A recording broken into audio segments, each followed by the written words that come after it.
So mostly what they do is hold summits? I think that right now the question is, do we all work for central bankers? That's what I want to address to our guest tonight. Is this global governance at last? Is it one world, the central bankers in charge? Jim Iorio, you say we've got some downside here, a correction in the markets. Fine. But aren't we all just living and dying for what the central banks do? Aren't we all just counting on the fact that there's a Bernanke put and that we won't go any lower than, say, 5% down from here? Of course we are, because if we look at the economic data, there's nothing to get excited about in that. So yesterday we saw some reluctance for the Bernanke Fed to expand their balance sheets and pump more money in. But the stock market knows that reluctance is totally different than not willing to do it at all. And that's why we saw oil implode and gold trade off heavily, because they're not a protected class. If the stock market starts trading off in the 10 to 15 to 20% area, the chairman's going to come in and throw some stimulus at it. So to answer your question, we are absolutely slaves to central banks, because we'd love to be slaves of the economy, but the economic numbers continue to do nothing but trend lower. Mr. LeCamp, do we work for the central bankers? We know that. Mr. LeCamp, we do. This is free.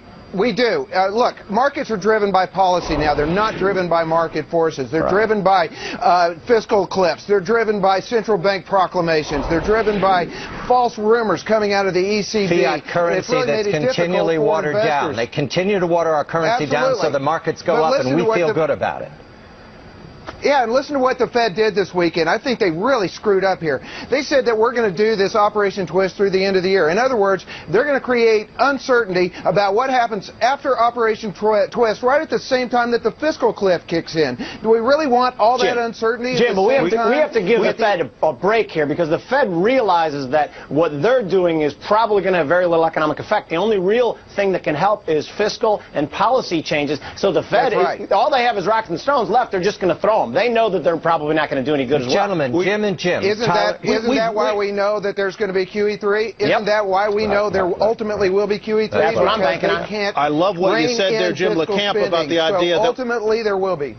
Jim LeCamp, which Jim? I'm not sure which one said this, but that we're basically beholden to what the central bankers and policymakers do, rather than to the fundamentals in the economy, because we have not been able to generate real growth without doing one of two things. That is debasing the currency or borrowing our way to a false prosperity.